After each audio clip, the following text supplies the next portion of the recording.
que você pode controlá-lo.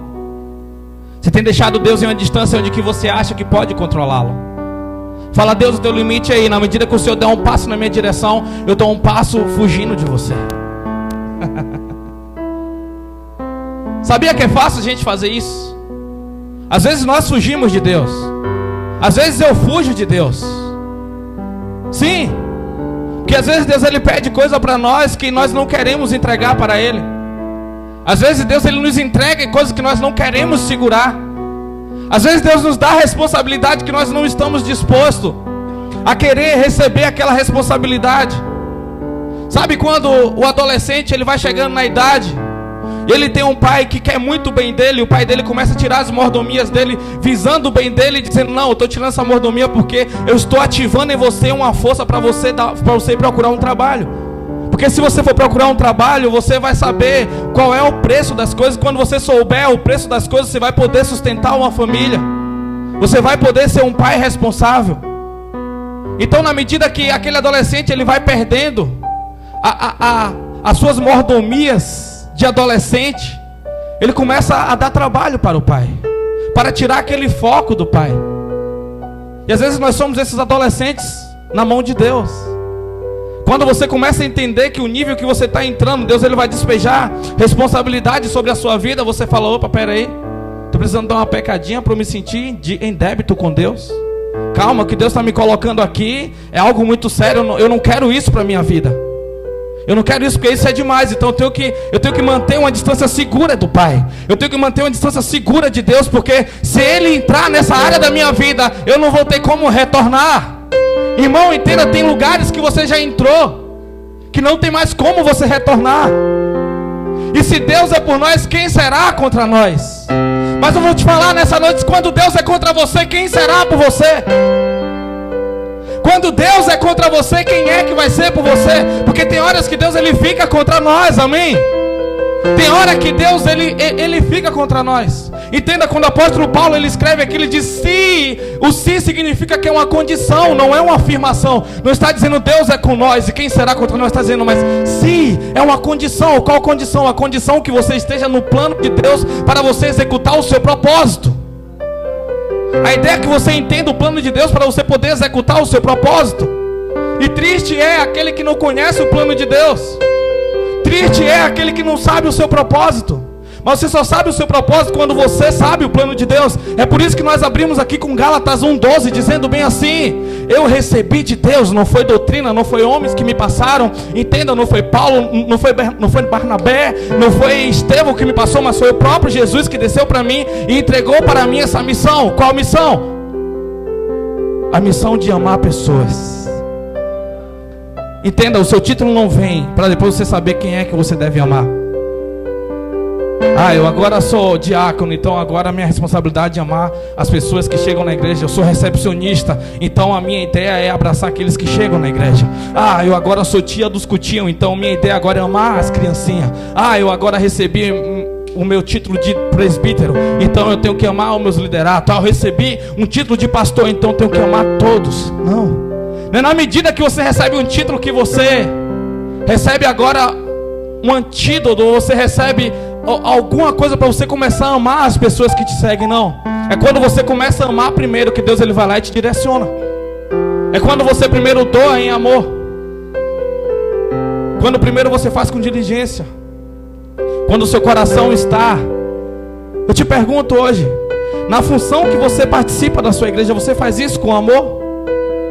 Ou você faz isso porque você foi amaldiçoado pelo dom que Deus te deu? Tem pessoas que se acham que foi amaldiçoada pelo dom que Deus deu. Eu conheço um cara que ele era pastor. E o cara ele pastoreia, ele é um pastor nato.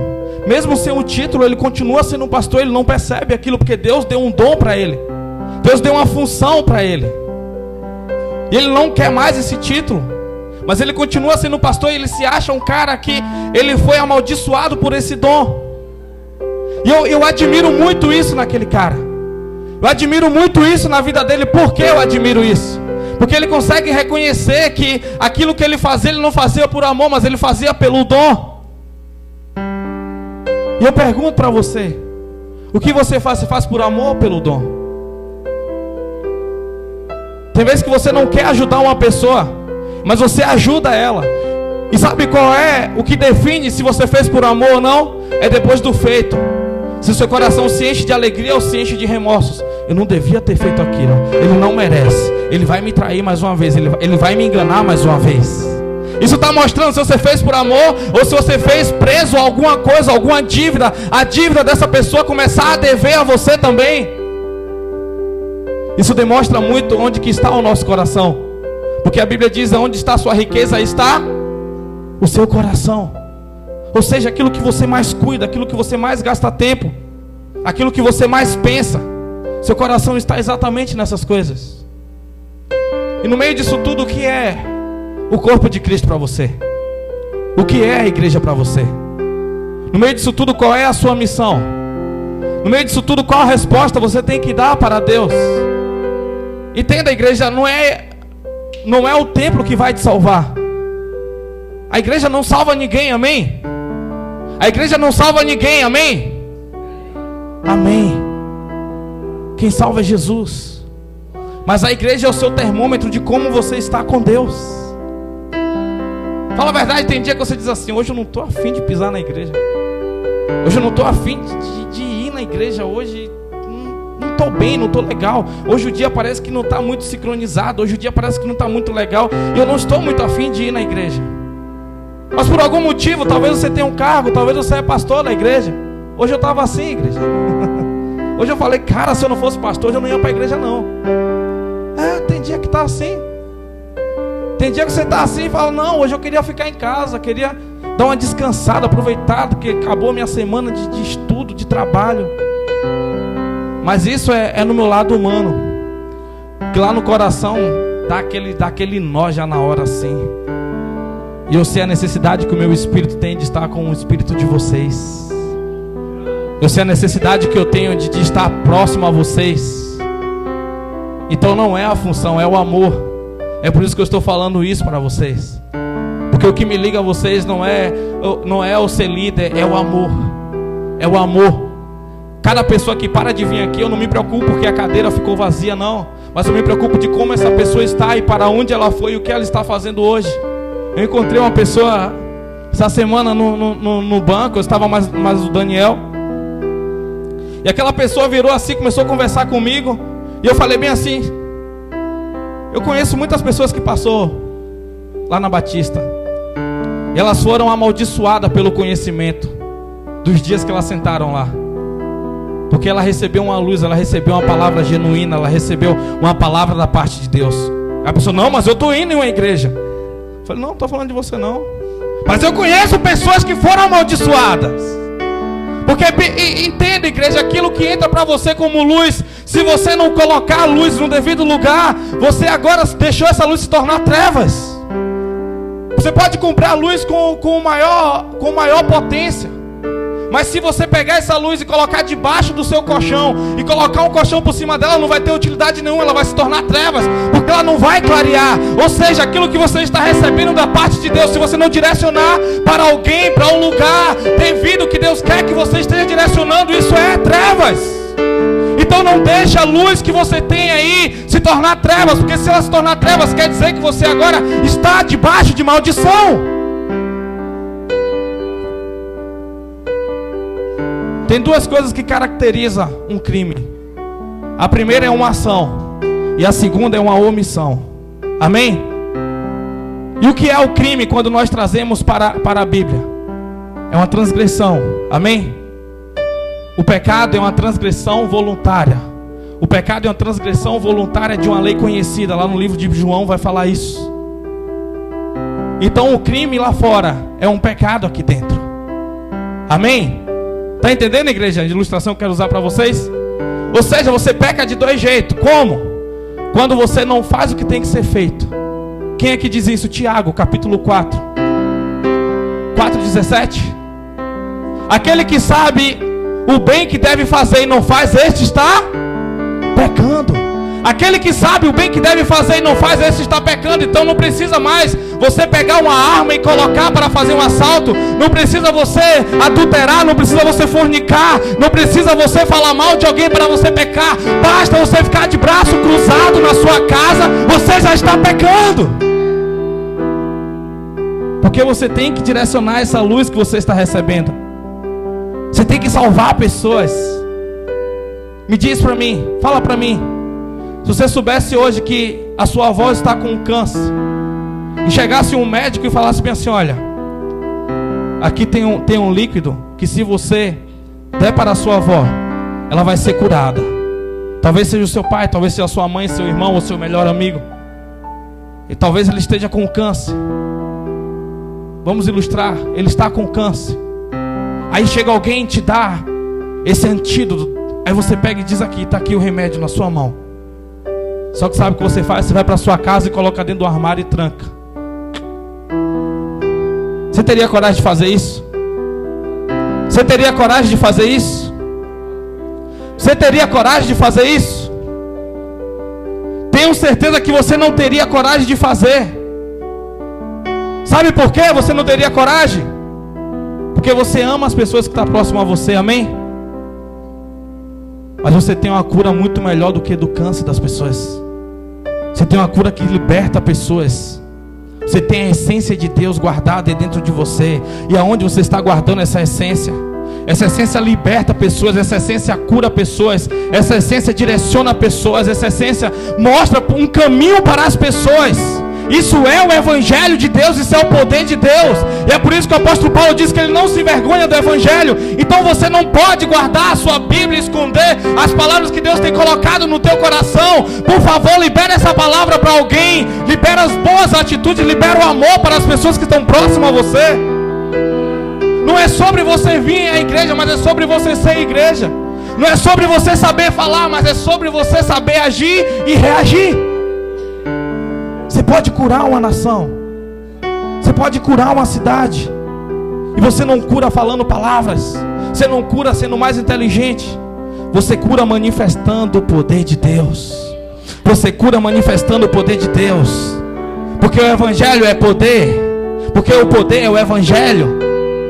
Se o poder é o Evangelho, então quer dizer que cada ação que você faz, você está manifestando o poder de Deus. Mas desde quando a sua mente está em Deus, desde quando o seu modo de agir agora é filtrado por que Deus colocou no teu coração, pelo que Deus colocou no teu coração, pelo que Deus colocou na tua mente. Agora tudo que você faz, primeiramente você pensa em Deus. É difícil fazer isso, igreja? É muito difícil. É muito ruim porque nós somos carnais, rendidos à escravidão de pecado. O apóstolo Paulo fala, a carta aos Romanos, ele diz: desventurado homem que sou, quem me livrará do corpo desta morte? Ele vai lá e coloca uma vírgula grandona e diz: mas, graças a Deus, por nosso Jesus. Você está entendendo a dependência que você tem de Jesus? O quanto você depende de Jesus? O quanto você precisa de Jesus, desse poder? Quanto você precisa abraçar Jesus? Quanto você precisa sentir o cheiro de Jesus? Quanto você precisa estar com o cheiro do seu pastor, que é Jesus, o nosso bom pastor? O Senhor é o meu pastor, o Senhor é o nosso pastor. Sabe quanto você precisa disso para exalar esse cheiro pela cidade, pelo lugar que você caminha, pelo lugar que você vai? Não é sobre você participar de uma igreja, é isso que eu gosto de pregar. Mas é sobre você ser essa igreja. É sobre você ser essa essência, liberar essa essência, liberar a cura. Ter ousadia, seu coração explodir de alegria. Abra sua Bíblia comigo no livro de Salmos 119.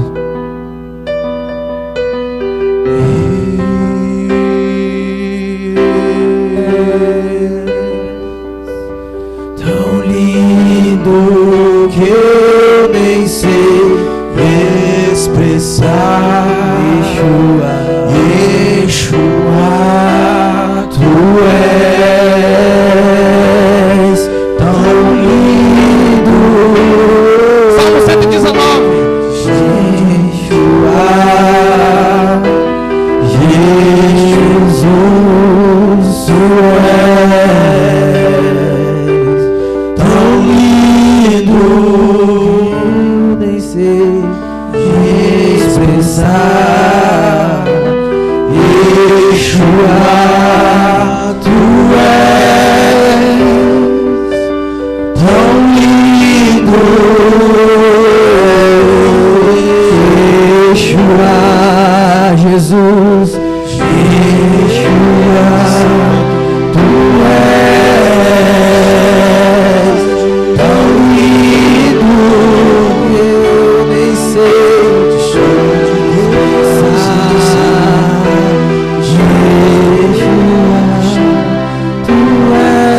Salmo 119, verso de número 8.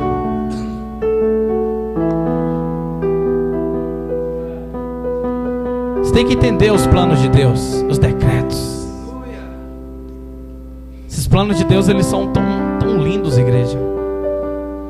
Só que às vezes eu paro assim e penso: por que viver o plano de Deus? Para que viver o plano de Deus? Você já se perguntou isso? Qual é a sua força motriz que te carrega até aqui? Isso é o que eu mais pergunto para mim mesmo, porque eu preciso me dar essa resposta todos os dias, porque a resposta de ontem não serve para hoje, mas a essência tem que continuar mesmo, a essência da resposta. Quero destruir, igreja, tudo que tem dentro de nós sobre religiosidade. Quero tirar essa imagem. Nós precisamos mostrar uma igreja lavada e remida pelo sangue do Cordeiro para a nossa nação. Uma igreja diferente, e isso é só com poder. Isso é só com poder, não é apenas com princípios, não é apenas com palavras bonitas, não é apenas com vertes. Que adianta verte ser santa se a sua mente é suja? Então nós precisamos consertar de dentro para fora. Não tem problema você pensar mal. Não tem problema você ter uma mente suja. O problema é se essa mente dominar você. Não tem problema você ter uma mente maldosa. Porque você não pode impedir de um pássaro voar na sua cabeça. Você pode impedir dele fazer um ninho. Tem como o pássaro ele passa voando, ou seja, os pensamentos eles chegam, mas você não pode deixar ele fazer morada dentro de você. Você não pode deixar esse pensamento que você é um fracassado, que a igreja não tem mais jeito, que a sua família não tem mais jeito, que você é uma pessoa problemática, que as pessoas que chegam próximo a você, elas só querem tirar proveito, que você é uma pessoa esquecida, uma pessoa solitária, que você é uma pessoa que não sabe o que quer da vida. Não, isso são pensamentos e dados inflamados pelo maligno. Só tem um jeito de você ser livre disso: colocando o capacete da salvação na sua cabeça. Aí o apóstolo Paulo fala: pensar nas coisas do alto, pensar em tudo que é puro, limpo, de boa fama. Ou seja, o que você alimenta. É por isso que às vezes fala: o que tem eu escutar uma música secular? O que tem eu escutar uma musiquinha do mundo? Não está falando nada do diabo, não está falando nada. Você não sabe o poder que uma música tem. A Bíblia diz que uma música, ela tem um poder como um vinagre nas feridas. Você vê às vezes uma pessoa que tem um relacionamento feliz e ouve aquelas músicas de sofrência e sofre, nem sabe porque está sofrendo. Não sei, só deu vontade de sofrer. Não entende os lugares de escravidão que ela está entrando, o poder que a música tem. Porque uma música é uma forma de adoração. A música não é uma adoração, mas é uma forma de adoração. Então quando você não está adorando a Deus, você está adorando o sofrimento, ou você está adorando a si próprio, ou está adorando alguém. Porque a música é um método, é uma forma. E é por isso que você olha assim.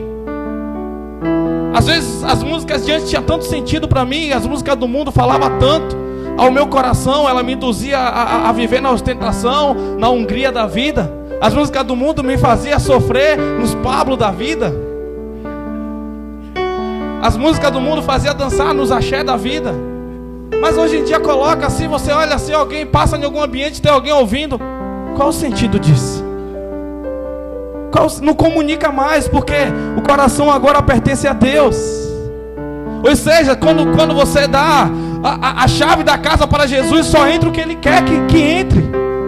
Mas se a chave ainda está na sua mão, entra o que você quer. E as coisas do mundo ainda têm poder sobre a sua vida. Tudo aquilo que você não consegue dizer não, quer dizer que ela tem poder sobre a sua vida. Tudo aquilo que você não consegue dizer não, quer dizer que isso está te dominando e você é escravo disso. Ou seja, de alguém, ou seja, de um lugar, ou seja, de coisas. Se Deus fosse falar assim: eu vou tirar uma coisa sua, o que é que você nesse momento não conseguiria entregar para Deus? Se Deus falasse: eu vou tirar uma pessoa de próximo a você, quem é que você não conseguiria perder? Se Deus falar assim, eu vou tirar você de um lugar, qual é o lugar que você não conseguiria sair? Isso são respostas do que está te dominando. Isso são respostas do que está te dominando. Tem coisas que você tem necessidade, amém? Eu não podia sair do trabalho porque eu preciso sustentar a minha família, certo? Mas se Deus vai tirar, entenda que Ele vai te dar um melhor. Entenda. Eu não posso perder isso aqui. Essa pessoa é muito importante para mim, Deus. Essa pessoa, ela marcou a minha vida mas se Deus tirar ela, entenda, Deus não vai te colocar uma pessoa melhor, porque você não precisa de uma pessoa melhor para você viver. Você precisa de Deus. Aleluia. Você precisa de Deus, entenda isso. Você precisa de Deus, coloca isso, eu preciso de Deus. Fala comigo, eu preciso é de Deus. Eu preciso é de Deus. É dele que nós precisamos. Porque dele, por ele, para ele são todas as coisas. É isso que tem que dominar o nosso ser, a nossa alma. Diz assim, Salmo 119, a partir do 8. Meu Deus, na hora eu vou. Observei os teus decretos, não me abandones de todo. 9. Como pode um jovem conservar o puro seu caminho, vivendo de acordo com a tua palavra? De todo o coração eu te procurei. Não deixes que me afaste os teus mandamentos. Em meu coração conservei tua promessa para não pecar contra ti.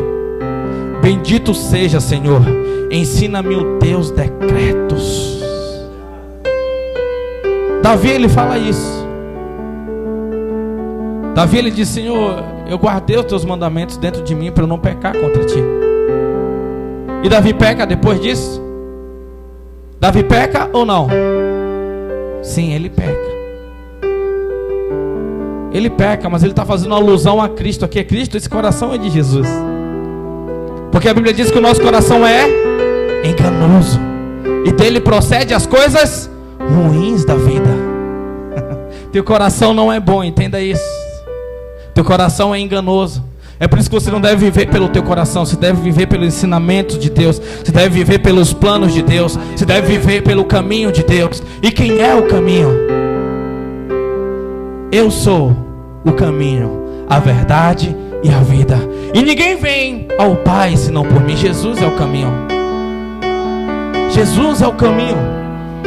O caminho é Jesus. Então é de Jesus que você precisa.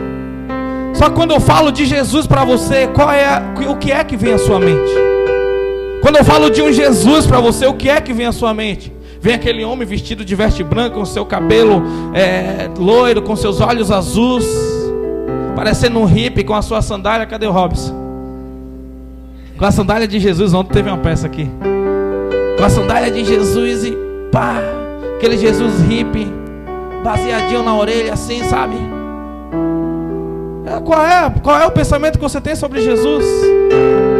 Aquele cara da Galileia com seu rosto sofrido, aquele cara que cuspira, aquele cara que tem uns buracos na mão, aquele cara que a minha avó idolatrava, aquele cara que o meu avô idolatrava, aquele cara que eu não sei nem quem é, aquele cara que tem amarrado numa cruz lá em cima de uma igreja, aquele cara que tem nos pôster, aqueles caras do filme. Qual é o pensamento que você tem sobre Jesus? Esse primeiro pensamento que você tem sobre Jesus é de alguém que ainda não teve um relacionamento com Ele. Porque depois que você tem um relacionamento, você começa a enxergar um homem com os olhos de fogo, seu cabelo branco como a neve, na sua língua tem uma espada, a sua roupa não é branca, ela é alva, ela tem luz, ela brilha. O poder dele manifesta quando ele chega no ambiente. Ele nem anda, ele flutua sobre os lugares. Porta não para ele, parede não para ele, a gravidade não para ele. Quando ele chega no ambiente, ele chega para resolver. Ele chega e tudo muda. Ele chega, os demônios se afastam. Ele chega, o seu coração se acalma, as suas pernas tremem, e ele chega para resolver. Só que se ele parar de frente para você, ainda não é suficiente, porque ele quer entrar. O poder não está quando ele está de frente para você, mas o poder está quando ele entra dentro de você. Quando ele invade o teu ser, e ele não invade para apenas dizer eu estou dentro de você. Ele invade, ele entra. Quem invade é MST. Ele bate, pede para entrar. Se você deixar, aí ele entra e organiza. É a dor. Se com ele sofremos, também com ele seremos glorificados. O sofrimento nosso é a organização de Jesus dentro de nós. Quando ele começa, isso não presta, isso não dá certo, isso dá. Isso é o que eu menos gosto, mas esse é o que mais dá certo. Que isso? Oração. Que isso? Leitura da Bíblia. É os planos do meu Pai. Quando os discípulos entenderam quem era Jesus, ele falou: mostra-nos o Pai. E isso nos basta. Filipe fala no capítulo 14 de João: Filipe, as obras que eu faço não vêm de mim mesmo, mas do meu Pai que me enviou. Ou seja, Jesus estava dizendo: a manifestação do que eu estou fazendo não é minha. Os planos que eu estou tendo aqui não é meu. A cruz que eu vou pegar, nem a cruz pertence a mim. E literalmente não pertencia. A cruz que Jesus, ele subiu, era a cruz de... Como é o nome do cara? Barrabás. Barrabás era maior do que Jesus. Ao ponto de quando Jesus estava naquela cruz, o cara puxou o braço dele ao ponto de deslocar, mas não quebrou. Depois que Jesus ele sobe naquela cruz, você já observou? Talvez você já assistiu um filme antigo. E naquela época, naquela região, ali em Roma, o que acontecia? O banheiro, ele era um banheiro público. Por que era um banheiro público? Porque os homens, eles vinham de longe, eles vinham da guerra, eles vinham dos campos. E quando eles chegaram, eles começaram a defecar, começaram a fazer suas necessidades em qualquer lugar. Então o imperador falou assim: olha, é melhor fazer banheiros. Só que o banheiro de Roma, você assiste talvez uma série antiga, os banheiros eram abertos. Nesse banheiro, o homem tinha necessidade aqui, ele estava fazendo a necessidade dele, o cara no lado, os dois conversando. E nos banheiros dos mais ricos, tinha música, os caras ficavam ali. E ali tinha uma esponja. E o que é que eles faziam com essa esponja? Depois que o cara terminava a necessidade dele, aquela esponja, ela ficava em uma água fervendo. Aí tirava dali e aquele cara se limpava. Por que o pastor está falando isso? E aquele cara, ele se limpava e depois voltava de novo aquela esponja. Você lembra de Jesus quando ele estava prestes a morrer? O que foi que fizeram com ele? Pegaram uma esponja. Por que tinha uma água com esponja ali? Uma esponja com vinagre. Porque aquela esponja que aqueles homens usavam para se limpar, ela era fervida no vinagre. Então pegaram ali aquela esponja que os homens se limpavam e colocaram na boca dele. Por mim e por você. E a Bíblia diz que a ira de Deus, ela tem gosto de fezes. Lá no livro de Salmos vai dizer isso. No livro de Apocalipse vai dizer isso. Então quando pegaram aquela esponja e colocaram na boca de Jesus, Jesus ele termina dizendo bem assim: está consumado. Essa é a humilhação final. Você está entendendo o amor de Jesus por você? O amor de Jesus por mim? O amor de Jesus por nós? O que é que você não consegue fazer hoje? O que é difícil demais para você? Cara, quando você para estudar a história de Jesus limpa, sem ser nos filmes de Hollywood. Você vê um Jesus, você vê no filme de Hollywood Jesus com a tajinha, com a roupinha, certo? Não, ele estava nu naquela cruz, todo dilacerado, suas peles, estava deformado, ele estava totalmente destruído. Totalmente por mim e por você. Só que assim ainda eu falando isso, talvez para você não tem peso algum, porque ele morreu por conta dele. Se ele tivesse morrido ou não, eu teria nascido ou não, porque eu não pedi para nascer. Talvez no seu coração egoísta, talvez na sua mente presa pelas coisas satânicas, porque se você não consegue se livrar e você não consegue entender, porque Deus amou o mundo de tal maneira. Hoje nós estávamos na escola bíblica e tal maneira é o quê? De igual forma, de igual modo. Você sabe o que é de igual modo? Porque Deus amou o mundo de tal maneira que deu o seu único filho, para todo aquele que nele crê não pereça, mas tenha vida eterna. João 16, 3,16 está dizendo bem assim: Deus ama você igual Ele ama Jesus. E qual é a obra que você fez para Jesus, para Deus te amar igual Jesus? Não existe obra e você nunca vai conseguir fazer a obra de Jesus. Mas mesmo assim Jesus termina assim e diz assim: olha, você vai fazer obras maiores do que eu. Você vai fazer obras maiores do que eu. Você vai chegar em lugares que eu não cheguei. Você vai fazer coisas que eu queria fazer, mas não deu tempo. Mas eu vou estar com você e através de mim você vai fazer essas coisas. Você vai estar em uma época onde que eu não vou ter acesso, que eu vou estar em espírito nessa época. Mas eu vou deixar você para ser o meu representante. É você, pequeno Jesus. É você, abençoado, abençoada. É você, jovem. Como pode um jovem conservar puro o seu caminho, vivendo de acordo com a tua palavra, com a tua promessa? Como pode isso? Você para você e olha tudo que o mundo tem para oferecer. Todas as noites, todas as baladas, todas as bebidas, todas as noites de sexo que o jovem pode ter, os carros, as motos, o que ele pode ser para ser feliz, para ser o cara ostentação, para ser o cara que as pessoas olham e admiram. Olha o jogo de roda do carro dele. Olha, o carro dele é um carro X. Olha, quando ele vai no baile, ele só entra na área VIP. A droga mais pura do estado. Isso não traz felicidade. Isso não traz felicidade. E feliz é os que pôde experimentar isso, e infeliz é os que pôde experimentar isso. Sabe por quê? Quando o homem ele chega nesse estágio, quando eu falo homem, ser humano, quando ele chega nesse estágio que ele tem que começar a se marcar, ele começa a mostrar para as pessoas que tem que fazer um jeito para poder chamar a atenção. Ele tem uma necessidade de chamar a atenção.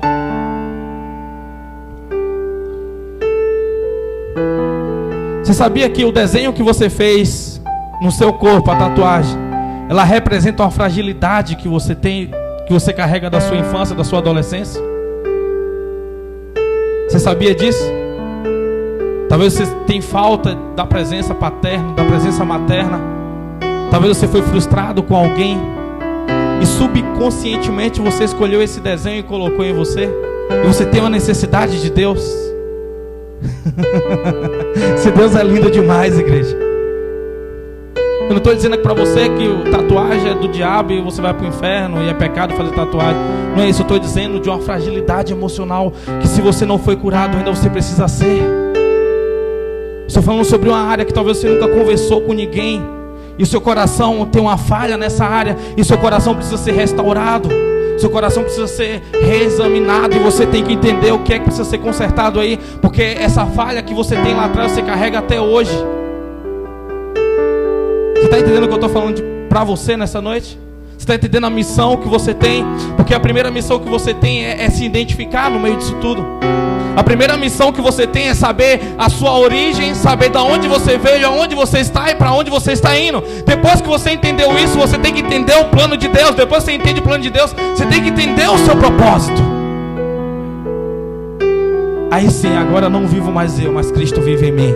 Aí você começa a ser chicoteado como o apóstolo Paulo, e no final ele diz: Cristo vive em mim, aleluia. Aqueles caras chicoteavam Paulo, e Paulo dizia: ah, Deus, tu é lindo demais. Os caras não entendiam, tentavam bater mais forte, mas mais Paulo se alegrava, porque ele falava: esse corpo você pode fazer tudo, mas o meu espírito pertence a Deus.